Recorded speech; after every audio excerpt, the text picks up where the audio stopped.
একপাশে মেঘালয়ের অপরূপ সৌন্দর্য এবং অন্য পাশে স্বচ্ছ জলরাশি। প্রকৃতির এই অপার সৌন্দর্য দেখতে দেশের বাইরে বিভিন্ন পর্যটক প্রতি বছর এখানে ভিড় জমান। টাঙ্গুয়ার হাওর এখন দেশের অন্যতম আকর্ষণীয় পর্যটন গন্তব্য।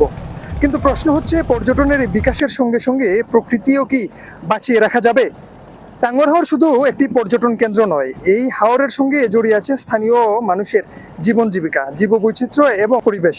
পর্যটনের কারণে এই অর্থনীতিও যেমন সুপরিচিত হচ্ছে, তেমনি প্রশ্ন উঠছে যে এই প্রাকৃতিক পরিবেশ ঠিক কিভাবে আসলে রক্ষা করা যায়। এই প্রাকৃতিক পরিবেশ রক্ষার্থে কিন্তু সুনামগঞ্জের জেলা প্রশাসন 11টি নির্দেশনা দিয়েছিল এবং সেই নির্দেশনা অনুযায়ী কিন্তু টাঙ্গুয়ার হাওরের পর্যটনকে বিকশিত করার লক্ষ্যে কাজ করছে জেলা প্রশাসন। এবং এরই পাশাপাশি আমরা হাউসবোট ওনার্স অ্যাসোসিয়েশনের সাথে কথা বলেছি, তারাও বলছে যে টাঙ্গুয়ার হাওরে যে নির্দেশনাগুলো দেওয়া হয়েছে সেই নির্দেশনা মেনেই কিন্তু তারা কাজ করছে। এবং তারা বলছে স্থানীয় মানুষ, জেলা প্রশাসন এবং পর্যটক সবার সম্মিলিত উদ্যোগের মাধ্যমেই এই টাঙ্গুয়ার হাওরের যে পর্যটন, সেই পর্যটনকে বিকশিত করে নেওয়া সম্ভব হবে।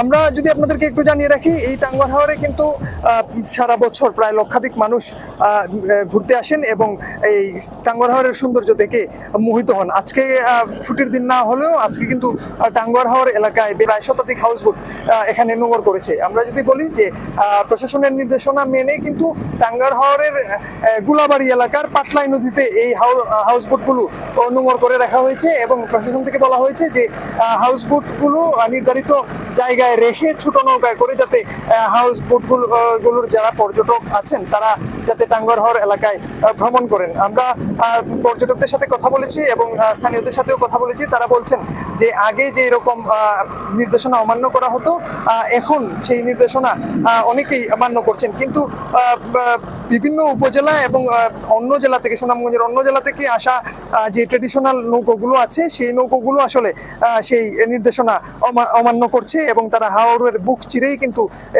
টাঙ্গুয়ার হাওরে প্রবেশ করছে।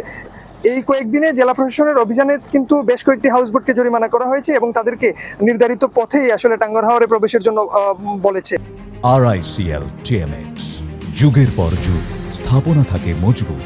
টাঙ্গুয়ার হাওরের পরিবেশ বাঁচিয়ে রেখে কিন্তু পর্যটনকে বিকশিত করার লক্ষ্যে সবাই একসাথে কাজ করছে এবং আমরা পরিবেশবিদ এবং পর্যটক এবং যারা প্রশাসনের সংশ্লিষ্ট কর্মকর্তা আছেন তাদের সাথে কথা বলেছি। টাঙ্গুয়ার হাওর, যেটা আপনারা জানেন, যেটা ECA ভুক্ত এলাকা, বিকজ এটা রামসার সাইট, বাংলাদেশের দ্বিতীয় রামসার সাইট আফটার সুন্দরবন। তো এই ক্ষেত্রে এইটি যে সংরক্ষণের জন্য দুইটা কমিটি আছে, টাঙ্গুয়ার হাওর সুরক্ষা কার্যক্রম বাস্তবায়ন পরিবীক্ষণ কমিটি এবং একটা ECA কমিটি আছে। সো সেই ECA কমিটির মাধ্যমে আমরা একাধিক মিটিং করেছি। আমি এখানে এসেছি 3 মাস, এই 3 মাসে আমরা একাধিক মিটিং করেছি বিভিন্ন ক্যাপাসিটিতে। তো সেখানে বেশ কিছু সিদ্ধান্ত হয়েছে, যেমন হচ্ছে হাউসবোটগুলো নিবন্ধন, হাউসবোটগুলো যেন যেটা হচ্ছে এক্সেসিভলি বা র্যান্ডমলি বিচরণ না করে সেগুলো শৃঙ্খলায় আনার জন্য আমরা একটা নিবন্ধনের সিদ্ধান্ত নেওয়া হয়েছে। সেখানে প্রতি হাউসবোট 6,000 টাকা করে নিবন্ধন ফি দিয়ে আমরা লাইসেন্স দিব। আমাদের যে হাউসবোট অ্যাসোসিয়েশন, এখন পর্যন্ত 3টি হাউসবোট অ্যাসোসিয়েশন আছে, তাদেরকে আমরা বলেছি যে সিদ্ধান্ত তারা জানে এবং তারা সবাই এগ্রি করেছে সেই মিটিংয়ে।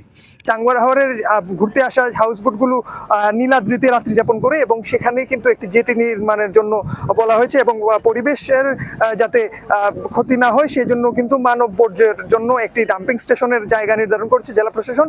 এমনটাই জানিয়েছেন সুনামগঞ্জের জেলা প্রশাসক মিনহাজুর রহমান। তিনি আরও জানিয়েছেন এই টাঙ্গুয়ার হাওরের পর্যটনকে এগিয়ে নিয়ে যেতে সীমান্তবর্তী যে সড়ক ব্যবস্থা আছে সেগুলো আসলে উন্নত করার লক্ষ্যে কাজ করছে প্রশাসন। তো টাঙ্গুয়ার হাওরের এই পরিবেশ যাতে চির অমলিন থাকে তার জন্য পর্যটন এবং যারা পর্যটন সংশ্লিষ্ট আছেন তাদের একসাথে মিলে কাজ করতে হবে, এমনটাই আশা করছেন সংশ্লিষ্টরা। তামিম রায়হান, ঢাকা পোস্ট, সুনামগঞ্জ।